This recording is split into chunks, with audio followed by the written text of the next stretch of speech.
Hello everyone, welcome in my YouTube channel Lionheart keen learner.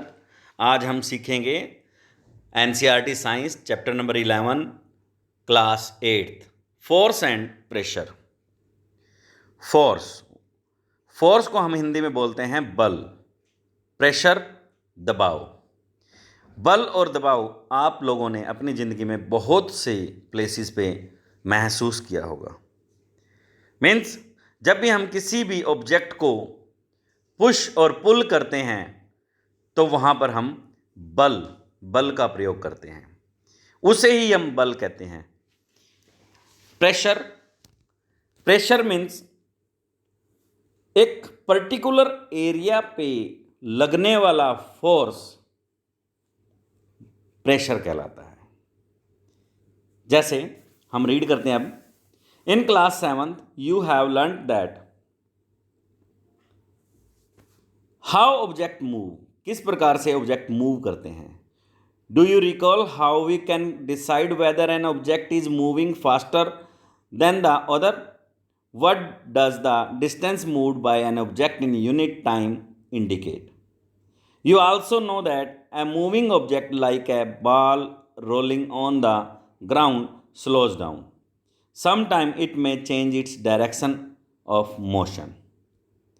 It is also possible that the ball may slow down and also change its direction. Have you ever wondered what makes an object slows down or goes faster or change its direction of motion. तो हम अक्सर अपने जीवन में बहुत सारी चीज़ें देखते हैं, लेकिन अगर हम हर चीज़ के ऊपर ऑब्जर्व करें तो हर चीज़ के ऊपर बल फोर्स लगता है। जैसे एक बॉल है, ग्राउंड के ऊपर घूमती हुई जा रही है, कुछ समय बाद उसकी डायरेक्शन चेंज हो जाती है और कुछ समय बाद वो रुक भी जाती है चल के। तो ऐसा क्यों हुआ, कैसे पॉसिबल हुआ? तो ये जो बाल का रुकना है कुछ दूरी पे चल के, ये उसके ऊपर लगने वाले बल फोर्स की वजह से ऐसा होता है। मीन्स कुछ दूरी पे जाके उसके ऊपर दो तरह के बल लग रहे हैं। फर्स्ट है फ्रिक्शन का फोर्स लग रहा है और दूसरा उस पर लगता है ग्रेविटेशनल फोर्स, जिसकी वजह से वो थोड़ी दूर जाके रुक जाएगी। फ्रिक्शन का जो फोर्स है आपको मैं दिखा देता हूं। एक बॉल जो कि रोलिंग ऑन द ग्राउंड और आगे की तरफ बढ़ रही है, इस पे जो ग्रेविटेशनल फोर्स है जी, वो तो डाउनवर्ड लगता है और जो अगेंस्ट लगता है इसके, that one is the friction का फोर्स। तो इस प्रकार से इस बॉल पे बहुत प्रकार के फोर्सेस हैं। एक तो जो बैट से निकला हुआ फोर्स इसके ऊपर लग रहा है जिसकी वजह से गति करती है, और दूसरा वो रुकती है फ्रिक्शन के फोर्स से और ग्रेविटेशनल फोर्स के कारण मूविंग करती हुई कुछ दूरी पे जाके ये क्या है, स्टॉप हो जाती है। तो इन फोर्सेस को हम अक्सर इग्नोर कर देते हैं, बट ये लगे होते हैं हर चीज़ पे। Let us recall some of our everyday experiences. What do you do to make a football move? What do you do to make a moving ball move faster? How does a goalkeeper stop a ball? किस प्रकार से एक ball को एक goalkeeper stop कर देता है। A hockey player changes the direction of the moving ball with a flick of the stick. किस प्रकार से एक हॉकी का जो प्लेयर है वो अपनी हॉकी की फ्लिक से बॉल की डायरेक्शन चेंज कर देता है। How do fielders stop a ball hit, और किस प्रकार से see in this diagram all three things in front of you. First में बॉल को किस प्रकार से एक गोलकीपर रोक पाता है, दूसरा एक हॉकी से उसकी फ्लिक से किस प्रकार से बॉल की डायरेक्शन चेंज करता है, और एक क्रिकेटर किस प्रकार से बॉल को रोक सकता है, फील्डर रोक सकता है। तो ये तीनों ही कारण आपके सामने वन बाय वन। मीन्स इसमें क्या करना पड़ता है, जब भी हम बॉल को रोकते हैं, डायरेक्शन चेंज करते हैं, हम उसके ऊपर उसके जितना फोर्स अप्लाई करते हैं। बॉल के ऊपर फोर्स अप्लाई करना मीन्स हल्का सा हाथ पीछे लेना होगा, एक्शन रिएक्शन की वजह से न्यूटन थर्ड लॉ, और उसके बाद उसको हम स्टॉप कर सकते हैं। Now by a batsman in all this situation the ball is either made to move faster और स्लोअर और its direction of motion in is changed. When often say that a force has been applied on a ball when it is kicked, pushed, thrown or flicked. What is a force? Force क्या है? What can do to bodies on which it is applied? कैसे किस body पे किस प्रकार से applied होता है? We shall seek answers to such questions in this chapter. हम इन क्वेश्चंस के आंसर तलाश करने की कोशिश करेंगे। नाउ फर्स्ट है 11.1 फोर्स, ए पुश और पुल। जैसा कि मैंने स्टार्टिंग में आपको बताया था, action like picking, opening, shutting, kicking, hitting, lifting, flicking, pushing, pulling are often used to describe certain task. Each of these actions usually result in some kind of change in the state of the motion of an object. Can these terms be replaced with one or more terms? Let us find. किस प्रकार से actual में यहाँ पर आपको बताया गया है फोर्स है क्या। फोर्स इज पुश और पुल।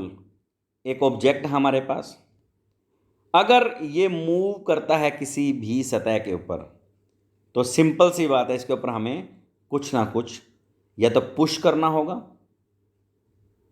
या फिर क्या है, इसको हुक से पुल करना होगा। पुश धकना, धकेलना, पुल खींचना, अपनी तरफ की तरफ खींचना। तो इन दोनों ही कंडीशंस में पुश और pull of an object is called force, उसको हम फोर्स कहते हैं। नाउ ये सारे काम जितने भी हैं, सभी के सभी जो आपके सामने ABC डायग्राम्स में दिखाए गए हैं, ये सारे के सारे जो भी प्रोग्राम्स हैं, कार्यक्रम हैं, ये सभी फोर्स से संभव हैं। Next activity 11.1 table 11.1 gives some example of similar situations involving motion of an object. You can add more such situations or replace those given here.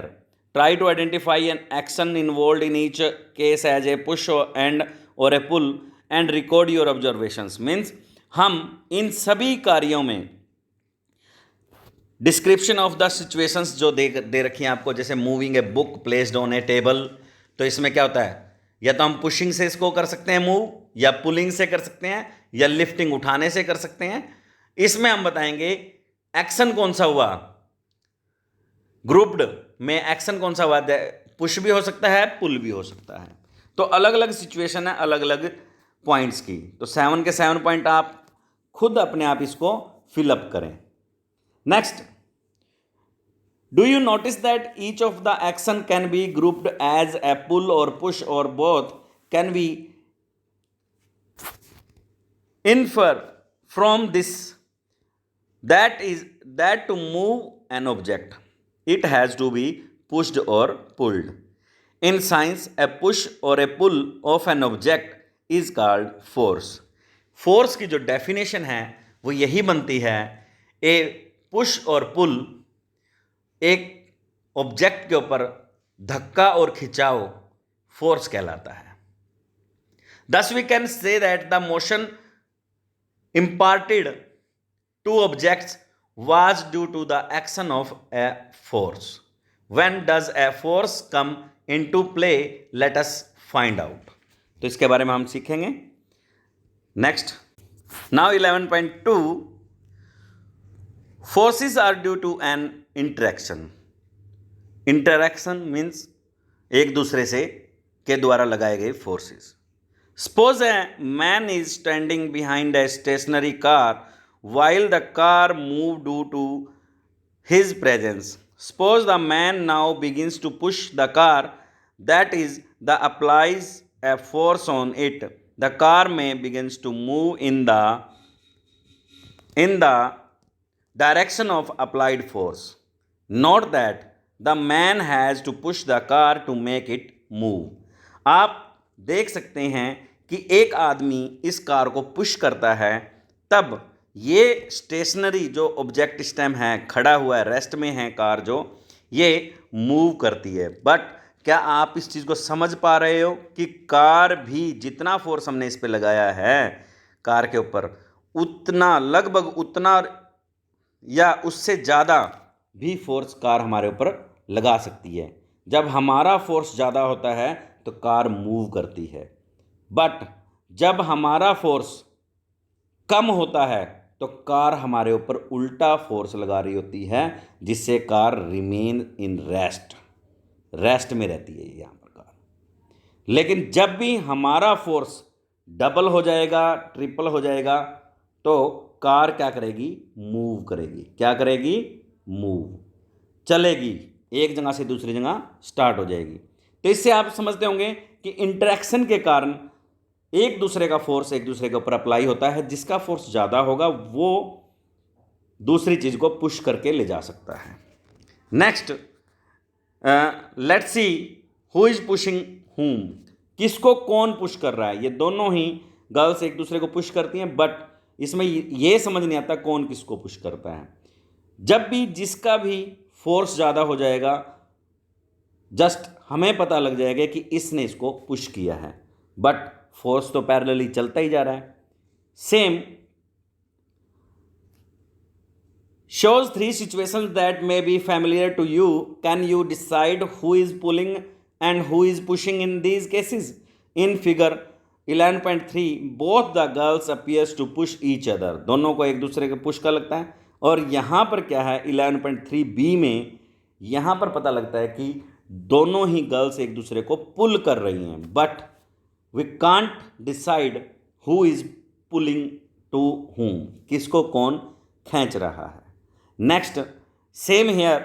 The pair of girls in figure 11.3b are trying to pull each other. Similarly, the cow and the man in figure 11.3c appears to pull each other. The girls in two situations shown here are applying forces on each other. Is it also true for the man and the cow? From these examples, we can infer that at least two objects must interact for a force to come into play.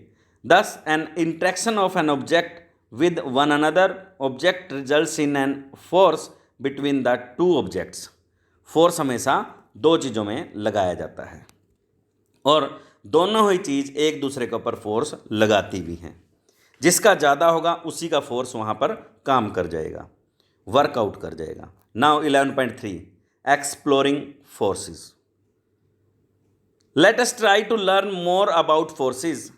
और ज़्यादा forces के बारे में हम अगर देखें तो activity 11.2 choose a heavy objects like a table or a box which you can move only by pushing hard. Try to push it all by yourself. Can you move it? Now ask one of your friend to help you in pushing it in the same direction. Is it easier to move it now? Can you explain why? Now push the same objects but ask your friend to push it from the opposite side. Means first situation में ये क्या कहते हैं कि आप किसी object को force लगाते हैं तो वो ऑब्जेक्ट मूव नहीं होता. इट मीन्स मूव नहीं हो रहा. इट मीन्स आपका फोर्स इस ऑब्जेक्ट के फोर्स के बराबर है. बट जैसे ही आपका फ्रेंड आके फोर्स लगाता है तो ऑब्जेक्ट मूव हो जाता है. इट मीन्स क्या है, आप दो जनों का जो है फोर्स वो ज़्यादा हो जाता है as compare to the force applying by the objects in opposite direction. तो क्या होगा, यहाँ पर जो ऑब्जेक्ट है वो मूव करेगा. नेक्स्ट सी, अगर हम दोनों ही फ्रेंड्स एक दूसरे के अपोजिट फोर्स लगाएं तो क्या ऑब्जेक्ट मूव करेगा? नो. सेम लाइक भी जब ऑब्जेक्ट और एक बॉय फोर्स लगाता है तो वो मूव नहीं करता, तो वो दोनों एक दूसरे के अपोजिट लगा रहे होते हैं। तो इस चीज़ को समझें। Have you ever seen a game of tug of war? In this game two teams pull at a rope in opposite direction. Members of both the teams try to pull the rope in their direction. See, this is the tug of war. In that दोनों ही टीमें try करती हैं एक दूसरे को अपनी तरफ पुल करने की, बट जब ये stationary remain as it is रहता है, नहीं इसकी पोजीशन चेंज हो पाती, मीन्स जितना फोर्स ए टीम लगाती है उतना ही फोर्स बी टीम अगर लगा देती है तो ये मूव नहीं करेगा यहाँ से। तो इट मीन्स क्या है, ये स्टेशनरी रहेगा, मीन्स फोर्स लगाया हुए का यहाँ पर हम नहीं कह सकते कि फोर्स लगा हुआ है, नेट रिजल्टेंट फोर्स जीरो रहेगा। बाई चांस बॉयज़ यानी कि बी टीम ज़्यादा जोर से खींच ले तो ए टीम एकदम से इनकी तरफ खींची चली आएगी, तो इसमें क्या है, बॉयज़ का जो फोर्स है वो बहुत ज़्यादा होता है, that is why this is possible. Sometime the ropes simply does not move. Is it not similar to the situation shown in figure B? The team that pulls harder, that it applies a larger force finally win the game. जो भी team ज़्यादा force लगाएगी वो जीत जाएंगे। Force applied on a object in the same direction add to one another. Now recall what happened when you and your friend pushed the heavy box in the same direction in activity 11.2 जो हम देख चुके हैं।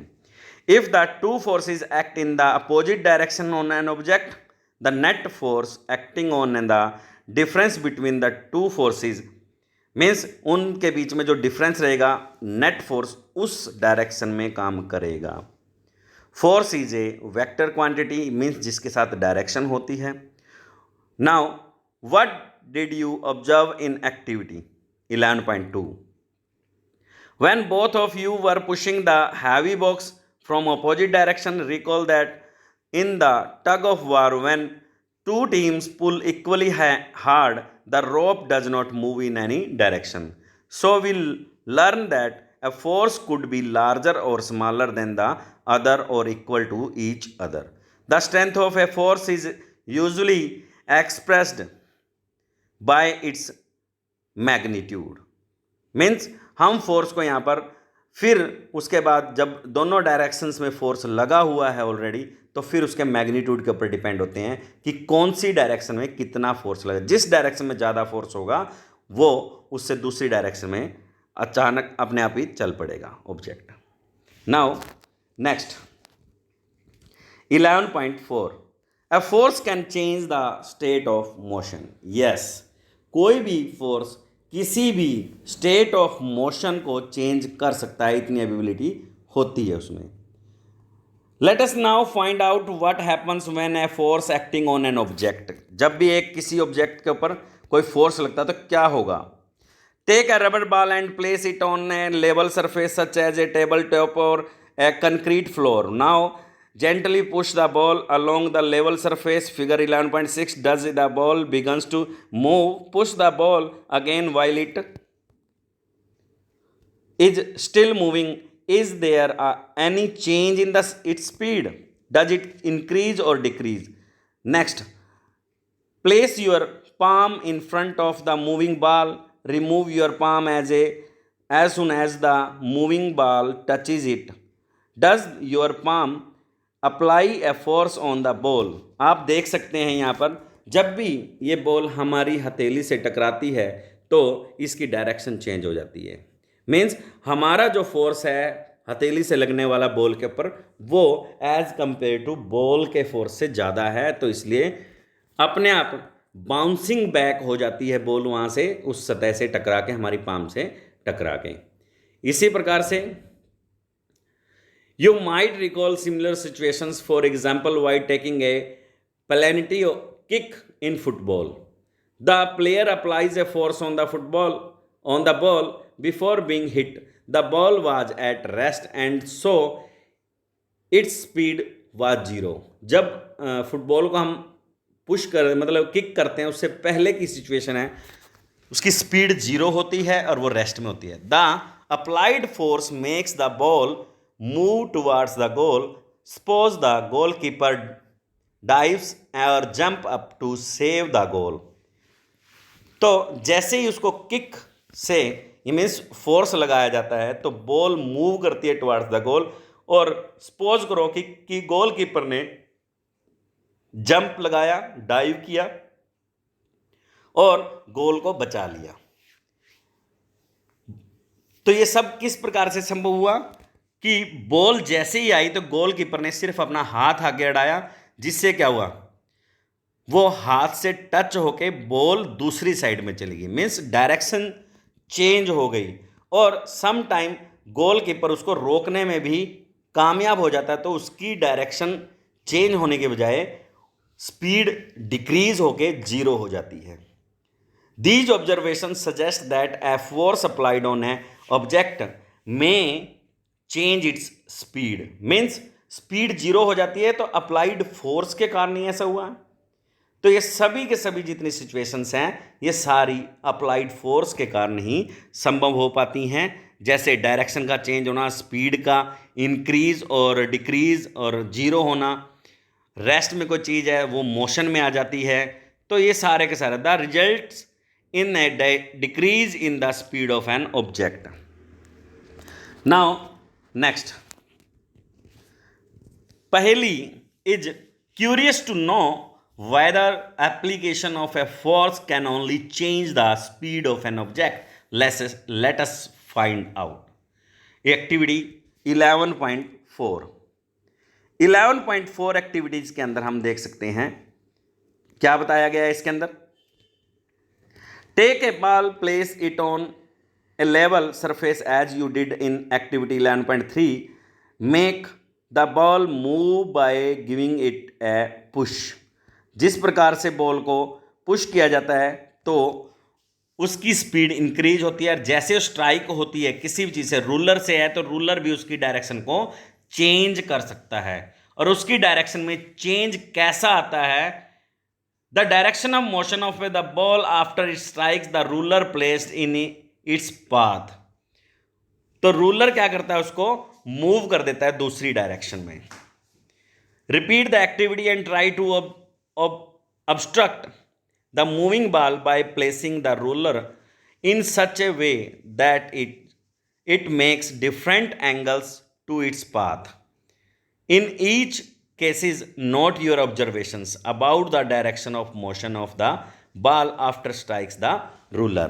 तो जितनी भी बार ruler उसकी direction change करता है उसको ऑब्जर्व करें किस प्रकार से चेंज होती है, और इसके चेंजिंग में रूलर किस प्रकार से रूलर को किस प्रकार से मोड़ा और पकड़ा जाता है, ये बहुत मैटर करता है किसी भी डायरेक्शन में गेंद को, बॉल को मोड़ने के लिए। Let us consider some more examples in a game of volleyball. Player often push the moving ball to their team mates to make a winning move. Means एकदम से जैसे वॉलीबॉल के अंदर होता है कि कोई प्लेयर है अगर उसे जीतना है तो बिल्कुल लास्ट मौके पे अपने हाथ से गेंद को डायरेक्शन ऐसी देता है चेंज करके कि नेक्स्ट टीम से वो संभाले नहीं संभलती और वो जीत जाता है। Sometimes the ball is returned to the other side of the court by pushing or smashing it. In cricket, a batsman plays his or her shot by applying a force on the ball with the bat. हम ball की गति और ball की direction को change कर सकते हैं bat के द्वारा भी। एक्चुअल में क्रिकेटर क्या करता है, बॉल आती है बॉलर से तो बैट्समैन उसको एक नई दिशा देता है, साथ में उसको उसकी स्पीड इंक्रीज करता है या डिक्रीज कर देता है। It depends on the batsman. In all the examples the speed and the direction of the moving ball changes due to the application of an force. Means इन सारे ही केसेस में सिर्फ और सिर्फ फोर्स अपना रोल अदा कर रहा है किसी भी चीज़ की स्टेट ऑफ रेस्ट को ख़त्म करने के लिए, मूविंग करने के लिए, डायरेक्शन चेंज करने के लिए, साइज चेंज करने के लिए, स्टॉप करने के लिए, तो सभी में किस चीज़ का काम आता है? Only force.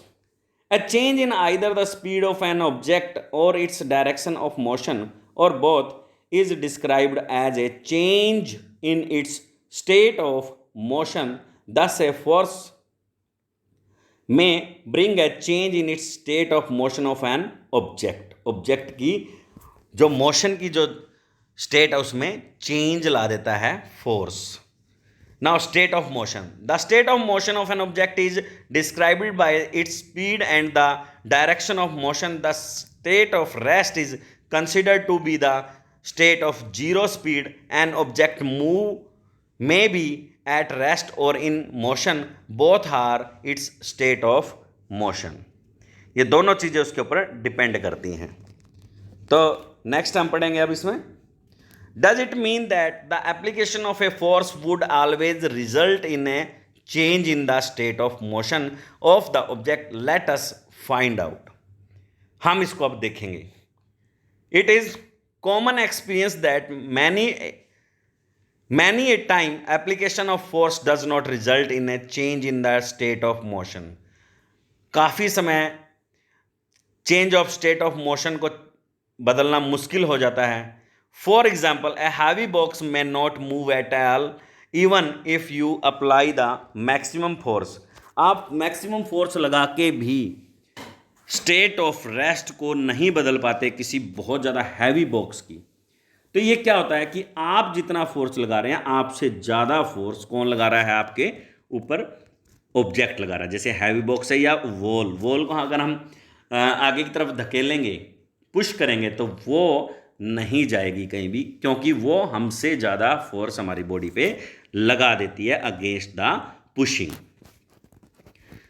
Next, now 11.5, force can change the shape of an object. हम देख सकते हैं हमारे चारों तरफ बहुत सी ऐसी चीज़ें हैं जिनको हम क्रश भी कर सकते हैं। कई बार आपने देखा होगा, कोई पॉलीथीन होता है उसको क्रश कर सकते हैं, उसकी शेप चेंज हो जाती है। इसी प्रकार से टिन बॉक्स होता है, उसको हम क्रश कर सकते हैं, उसकी शेप चेंज हो जाती है। तो अब फोर्स अप्लाई करने के बाद बहुत सी चीज़ों की शेप चेंज हो जाती है। कुछ 11.5 एक्टिविटी में आपको बताया गया और टेबल 11.2 में आपको इस चीज़ का एक्सपीरियंस करने को मिलेगा। Description of situation, how to apply force, diagram, action of force, change in state of motion, change in shape. तो सबसे पहले है a lump of dough on a plate. आपने देखा होगा, pressing it down with your hand, तो इसकी shape change होती है। बिल्कुल, यस, आप बताएंगे शेप चेंज होती है। ऐसे bye sitting on the seat, cycle के, बाईसाइकिल के ऊपर बैठते हैं तो उसकी सीट की जो पोजीशन है वो थोड़ी सी चेंज होती है। इसी प्रकार से आप इसमें सारी बातों के आंसर लिखेंगे आगे, as he asked to you. Next, What do you conclude from the observation noted in table 11.2? क्या आप महसूस करते हैं, क्या आप इससे निष्कर्ष निकाल पाते हैं कि जो 11.2 में आपने एक्सपीरियंस किया टेबल में? What happen when you apply a force on an inflated balloon by pressing it between your palm?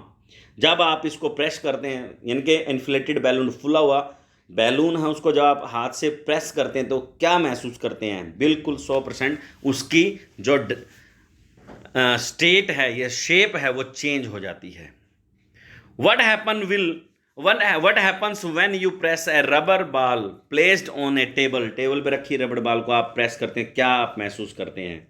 तो फोर्स ऑन एन ऑब्जेक्ट में चेंज इट्स शेप को चेंज कर देता है कोई भी फोर्स लगा हुआ किसी भी ऑब्जेक्ट की।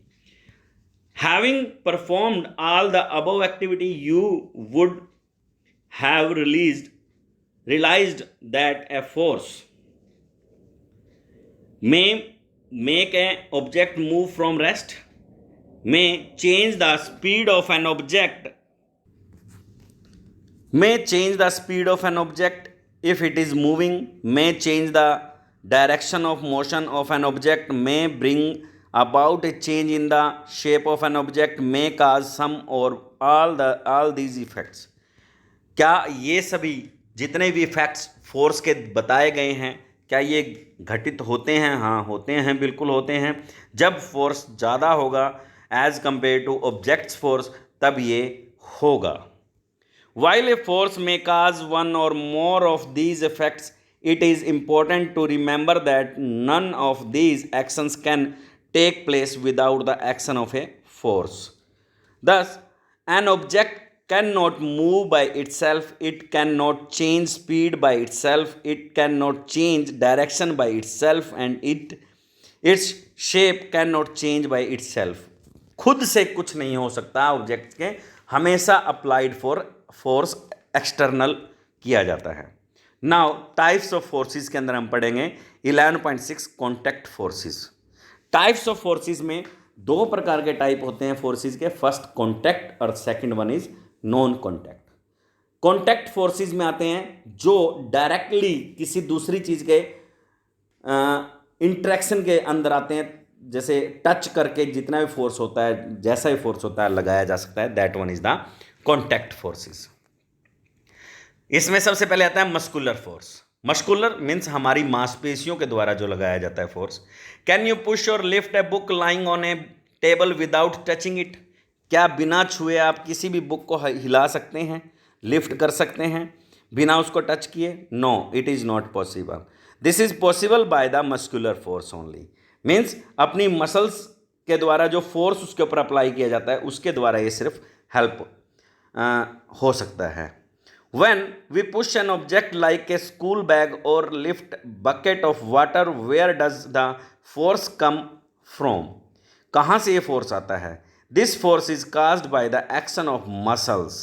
ये फोर्स हमारी बॉडी के अंदर से मसल्स के द्वारा, हमारी मांसपेशियों के द्वारा आता है। The force resulting due to the action of muscles is known as muscular force. जो मसल्स के द्वारा लगाया गया रिजल्टिंग फोर्स है, that one is the muscular force. Next, animal also make use of muscular force to carry out their physical activities and other task. Animals like bulls, horses, donkeys, and camels are used to perform various tasks for us. In performing these tasks, they use muscular force. See in figure 11.9, animals pull the bull cart by the muscular force. Next, since muscular force can be applied only when it is in contact with an object, it is also called a contact force. Means muscular force जब काम करता है तब हम किसी object के contact में होते हैं, टच में होते हैं, तो ऐसे फोर्सेस को बोला जाता है contact forces. Are there other types of contact forces? Let us find. क्या और भी कॉन्टैक्ट फोर्सेस हैं? हाँ, हम देखते हैं। Friction also a contact forces. जब भी एक सतह दूसरी सतह के कॉन्टैक्ट में आती है तो एक दूसरे के ऊपर वो अपोजिट फोर्सेस अप्लाई करते हैं। वो किसी भी चीज की, जैसे एयर का भी फ्रिक्शन हो सकता है। Recall some of your experiences, a ball rolling along the ground gradually slows down and finally comes to rest. जैसा कि मैं स्टार्टिंग में आपको बता चुका हूं, कुछ समय बाद ये बॉल क्या है, रेस्ट की पोजीशन में आ जाती है। When we stop paddling at bicycle, it gradually slows down and finally comes to a stop, रुक जाता है। स्कूटर सेम ऐसे रुक जाएगा, कार सेम ऐसे रुक जाएगी, कोई भी चीज़ है, सभी चीज़ें रुक जाएंगी। In all these situations, no force appears to be acting on the objects, yet their speed gradually decreases and comes to the rest after some time. What causes a change in their states of motion? Simple सी बात है बेटा, इसका एक ही कारण है friction का force, जो इसके अपोजिट डायरेक्शन में लगता है। वो हर तरह की मोशन का अपोज करता है फ्रिक्शन का force. The force responsible for changing the state of motion of an object in all these examples is the force of friction. मैं बता चुका हूं आपको। फ्रिक्शन को हिंदी में बोलते हैं घर्षण, घर्षण का बल, friction force. It is the force of friction between the surface of the ball and the ground that brings the moving ball to rest. ये ग्राउंड और बॉल के दोनों के बीच में लगने वाला बल है जो कि बॉल को ग्राउंड में रगड़ते हुए लेके जाता है, जिससे क्या है, फ्रिक्शन का, घर्षण का बल उत्पन्न होता है और वो उसको स्टॉप डाउन, रोक देता है। The force of friction always acts all the moving objects and its direction is always opposite to the direction of motion since the force of friction arises due to contact between surfaces। तो ये जो friction का force है ये हमेशा कब लगता है, जब दो सतह, दो चीज़ें आपस में एक दूसरे के कॉन्टैक्ट में आती हैं, और ये हमेशा अपोजिट डायरेक्शन का फोर्स होता है। You may be wondering whether it is essential for the agent applying a force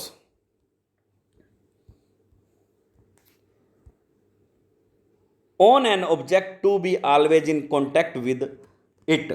Let us find out। हम देखते हैं कि ऐसे कुछ फोर्सेस हैं जो कॉन्टैक्ट के बिना भी हमें एक्सपीरियंस्ड होते हैं। That one is non contact forces. 11.7 non contact forces. Magnetic force, सबसे पहले इसमें आता है मैग्नेटिक फोर्स, चुंबकीय बल, चुंबक के द्वारा जो लगाया जाता है। Take a pair of bar magnet, place a longer side of an one of the magnet over 3 round shaped pencil और wooden roller as shown in figure 11.10। आप देख सकते हैं, आपने 2 बार मैग्नेट ली, एक बार मैग्नेट को 3 रोल्ड पेंसिल्स के ऊपर रख दिया है, दूसरे के साथ हम नॉर्थ को साउथ सिरे से उसको अपनी तरफ थोड़ा सा दूर रखते हुए खींचेंगे। तो जब वो खींचेगी तो इसकी मूवमेंट, मूव मीन्स थोड़ा सा ये मूव होगी, और मूव होने के कारण ये थोड़ा सा किसकी तरफ जाएगी, पहले से मौजूद मैग्नेट की तरफ ये थोड़ी सी मूव कर जाएगी, और ये मूविंग जो फोर्स आता है that one is by the magnet. Means magnet एक दूसरे को अट्रैक्ट करती हैं विदाउट एक्चुअल कॉन्टैक्ट, बिना किसी कॉन्टैक्ट के। तो यहाँ पर हमें महसूस होता है कि magnets attract each other without any physical contact. तो this kind of force is called non contact forces. Does the magnet on the roller being, so इसके बारे में बता चुका हूँ। You have learned in class 6th that like poles of the 2 magnet repel each other and unlike poles attract each other। Attraction or repulsion between objects can be seen as another form of pull or push। Attraction or repulsion also a type of pull or push। Do you have to bring the magnets in contact for observing the force between them? A magnet can exert a force on another magnet without being in contact with it। The force exerted by a magnet is an example of non-contact forces। ये non contact forces का एक अच्छा उदाहरण है। इसमें दूसरा आता है इलेक्ट्रोस्टैटिक फोर्स। इलेक्ट्रोस्टैटिक फोर्स आप देख सकते हैं, सम टाइम हम लोग अपने स्कूल में भी अपने स्केल से अपने हेयर्स को रब करते हैं, उसके बाद द पीसीज ऑफ पेपर को हमारा जो रूलर है वो अट्रैक्ट करना शुरू कर देता है। इट मीन्स उसके ऊपर कोई ना कोई चार्ज उत्पन्न होता है, इट मीन्स उसके ऊपर कोई ना कोई अट्रैक्शन का फोर्स उत्पन्न होता है, जिसे हम बोलते हैं electrostatic force. This also without contact it exerts the force on the objects, so it is also a non-contact force। it is also a non-contact force। see here, जब भी हम किसी रोड को क्लॉथ से रगड़ते हैं तो उसके ऊपर प्लस या माइनस का चार्ज आ जाता है, जिससे क्या है, दूसरी उदासीन चीज को वो अपनी तरफ अट्रैक्ट करेगा, या दूसरी उदासीन चीज पे उसके अपोजिट एक चार्ज उत्पन्न हो जाता है, इंड्यूस हो जाता है, जिससे क्या है वो उसको अट्रैक्ट करना शुरू कर देता है। This is the electrostatic force. The force exerted by charged body, the force exerted by charged body, one another charged or uncharged body is known as electrostatic force. This force comes into play even when the bodies are not in contact. ये force जब भी काम करता है जब वो एक दूसरे के कांटेक्ट में नहीं होती. So next, gravitational force. हर एक बच्चे को अच्छी तरह से मालूम होना चाहिए कि हम लोग अगर अर्थ पे हैं तो due to the gravitational force. Gravitational force क्या है? हमारे ब्रह्मांड में कोई भी large object, heavenly celestial object हैं, जितनी बड़ी बड़ी बॉडीज हैं, ये सारे के सारी एक दूसरे को अट्रैक्ट करती हैं by the force, universal force, attraction का फोर्स. लेकिन जब इन केस किसी प्लैनेट के बारे में, किसी प्लैनेट के ऊपर जो रखी वस्तुएं हैं उनके बारे में अगर कोई बात आती है, that one is the gravitational force. Means it is due to the gravity of planet. So you know that a coin or a pen falls to the ground when it slips off your hand. आपने देखा होगा कभी कोई coin है, कोई pen है, वो हमेशा ग्राउंड के ऊपर गिरता है, ऊपर नहीं जाता आसमान में गिरते हुए. ऐसा क्यों? ऐसा सिर्फ इसलिए क्योंकि यहाँ पर एक फोर्स एग्जर्ट किया जाता है by the heavenly bodies. Small bodies का भी होता है लेकिन नेग्लिजिबल होता है. हेवनली बॉडीज जो दूसरी चीज़ों को, सभी को अपनी एक दूसरे की तरफ अट्रैक्ट करती हैं. When the coin is held in your hand, it is at rest. As soon as it is released, it begins to move downwards. It is clear that the state of motion of the coin undergoes a change. Means coin की speed जब तक वो ground से नहीं टकराएगा उसकी बढ़ती चली जाएगी gradually. Can this happens without a force acting on it? क्या ये हो सकता है कि उसके ऊपर फोर्स ना लगे और ये काम हो जाए? नहीं, पॉसिबल नहीं है. Without force we can't accept a coin moves towards the earth or soil. Objects or things fall towards the earth because it pulls them. क्योंकि ये उनको खींचती है अपनी तरफ. This force is called force of gravity or just gravity. ऐसे force को हम बोलते हैं ग्रेविटी और फोर्स ऑफ ग्रेविटी और gravity. This is an attractive force. ये एक आकर्षण का फोर्स होता है. This force of gravity act on all objects. The force of gravity act on all of us all the time without our being aware of it. Water begins to flow towards the ground as soon as we open a tap. जैसे ही tap छोड़ते हैं हम लोग तो क्या होता है? पानी हमेशा ग्राउंड की तरफ जाता है, आसमान की तरफ नहीं जाता, क्योंकि पानी के ऊपर भी ग्रेविटी काम करती है. मीन्स वो भी इसको अट्रैक्शन का फोर्स खींच रहा है. तो ग्रेविटेशनल फोर्स क्या है? Gravitational force, it is an gravity is not a property of the earth alone. ये अकेले ग्रेविटी जो है अर्थ का काम नहीं है. In fact, every object in the universe, whether small or large, exerts a pressure on every object. This force is known as the gravitational force. इस force को हम बोलते हैं ग्रेविटेशनल फोर्स, जिसमें कोई एक ऑब्जेक्ट दूसरे ऑब्जेक्ट को यूनिवर्स के अंदर अट्रैक्ट करता है. Now 11.8 pressure. Pressure is a kind of force but it is on a particular area. Means unit area पे लगने वाला जो फोर्स होता है उसे हम प्रेशर कहते हैं. You have learned in class 7 that strong wind during a storm और a cyclone can blow away even the roof top. You also learn that winds and cyclone are caused by the differences in air pressure. Is there any relation between pressure and force? Let us find out. हम देखते हैं pressure और force के बीच में कोई संबंध है.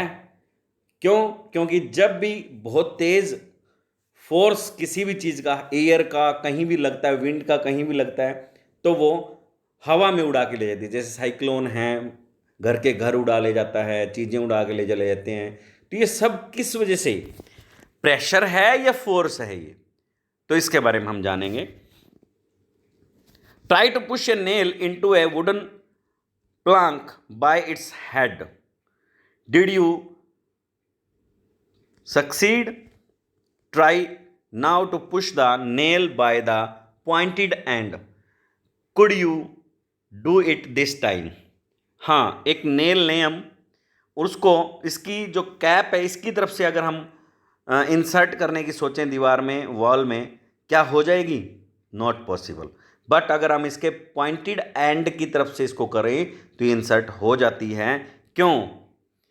Due to the pressure.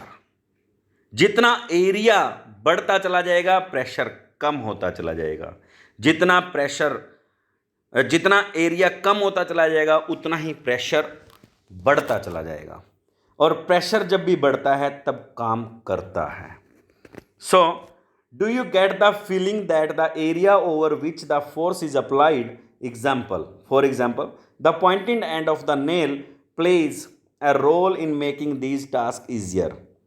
इसको समझने में आसानी करता है क्या? जब the pointed end of the nail insert हो जाता है। This force acting on a unit area of an surface is called pressure. Pressure is equal to force upon में area on which it acts. Means force लगने वाला एक बल है, जैसे pressure is equal to force upon में area, तो इसे हम बोलते हैं pressure. At this stage we considered only those forces which act perpendicular to the surface on which the pressure is to be computed. हम काफ़ी सारी कंडीशंस में महसूस करते हैं जब भी परपेंडिकुलर फोर्स लगता है उसको। Now understand why porters place a round piece of cloths on their heads when they have to carry heavy loads. By doing this they increase the area of contact of the load with their heads, so the pressure on their head is reduced and they find it easier to carry the load. आप देख सकते हैं क्या करते हैं, जब भी load ज़्यादा होता है तो उसके ऊपर सिर पे पड़ने वाला जो प्रेशर है, अगर वो एक तीखा कोना होगा उसका तो बहुत ज़्यादा रहेगा, उसको कैरी नहीं कर सकता। बट अगर वो उसको फ्लैटेंड करके लेके जाता है तो एरिया, जो कॉन्टैक्ट एरिया है सिर के साथ लगने वाला, वो बढ़ जाएगा तो प्रेशर घट जाएगा, तो वो ईजिली कैरी कर सकता है। जैसे स्कूल बैग्स की जो तनियाँ होती हैं हमारी, वो भी एक एग्जाम्पल है एरिया प्रेशर को रिड्यूस करने के लिए। जो स्ट्रिप्स ऑफ बैग्स हैं, पतली ना होने की बजाय रस्सी जैसी ना होके चौड़ी स्ट्रिप्स होती हैं उनकी, जिससे क्या है लगने वाला फोर्स हमारे कंधे पे वो कम हो जाए, मीन्स प्रेशर कम हो जाए। Note that the area is in the denominator in the above expression. So the smaller the area larger the pressure, और larger the area smaller the pressure. तो इसी प्रकार से एक लोड को कैरी करने वाला कुली हमेशा सामान को इस प्रकार से उठाता है जिससे कि उससे कॉन्टैक्ट एरिया ज़्यादा रहे सामान का। 11.9 pressure exerted by liquids and gases के द्वारा और लिक्विड्स के द्वारा जो प्रेशर एक्सर्ट किया जाता है उसके बारे में हम पढ़ेंगे। Activity 11.8 activity: take a transparent glass tube or a plastic pipe. The length of the pipe tube should be about 25 centimeter and its diameter should be 5 to 7.5 centimeter. Also take a piece of thin sheet of a good quality rubber, say a rubber balloon. Stretch the rubber sheet tightly over one end of the pipe, hold the pipe at the middle, keeping it into a vertical position. Means इस प्रकार से हम कर सकते हैं इसको। इसमें आप देख सकते हैं जितना ज़्यादा फ्लूइड लिक्विड इसमें भरा होता है, नीचे जो गुब्बारा आप देख रहे हैं, मीन्स रबड़ गुब्बारे की तरह जो लगा दी गई है, उसमें आप देख रहे हैं तो जो ज़्यादा इन्फ्लेटेड है, जिसमें ज़्यादा लिक्विड भरा हो वो ज़्यादा इन्फ्लेटेड है। मीन्स नीचे की तरफ लगने वाला फोर्स एरिया सेम होने के बावजूद ज़्यादा किस पे है, उस रबड़ पे लगता है जो जिसमें लिक्विड ज़्यादा भरा होता है। तो force apply forces more with more quantity always. Next है, take a plastic bottle, you can take discarded water on soft drink bottle, fix a cylindrical glass tube a few centimeter long near its bottom as shown in figure 11.15। आप देख सकते हैं 11.15 में a liquid exerts pressure on the wall of the container, container की wall के ऊपर कितना pressure वो लगा रहा है लिक्विड, आप देख सकते हैं, महसूस कर सकते हैं कि गुब्बारा जितना फूलता चला जाएगा लिक्विड उतना ही प्रेशर उस पर लगाता चला जाएगा। Next, note that the rubber sheet has been fixed on the side of the container and not at the bottom. Does the bulging of the rubber sheet in this case indicate that water exerts pressure on the side of the container as well? Let us investigate further। तो 11.10 number activity के अंदर हम क्या show करेंगे, हम दोबारा से एक बोतल लेंगे और उसके चारों तरफ छोटे छोटे छिद्र कर देंगे।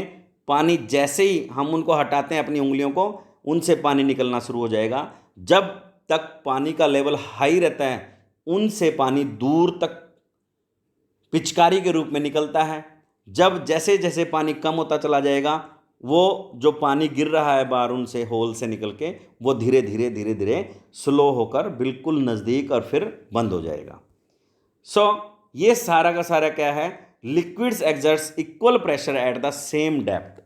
एक डेप्थ के साथ मीन्स एक जैसी गहराई होगी, एक जैसा उनका सभी का प्रेशर होगा, एक जैसा उनका क्या होगा, पिचकारी का जो बहाव है एक जैसा रहेगा सारी तरफ। Next, can you now say that liquids exerts pressure on the wall of the container? बिल्कुल अलग अलग करता है अगर अलग अलग हाइट्स होती हैं। तो हम देखेंगे, be able to inflate it, if not why? Can we say that air exerts pressure in all directions? Do you recall that happens to the air in the bicycle tube when it has a punctured? Do these observations suggest that air exerts pressure on the inner wall of a inflated balloon or a tube? So we find that gases too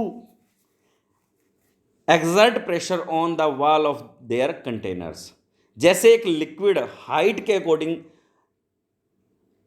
pressure होता है, height के according किसी भी liquid भरी हुई चीज़ में, इसी प्रकार इससे अलग गैसेस में हर कोने कोने पे बराबर, और बॉटम में थोड़ा सा ज़्यादा रहेगा क्योंकि खुद गैस का वजन उसमें इंक्लूड हो जाता है। अदरवाइज बराबर, जैसे एक बैलून हम फुलाते हैं तो बैलून की हर दीवार पे बराबर का प्रेशर एक्सर्ट होगा।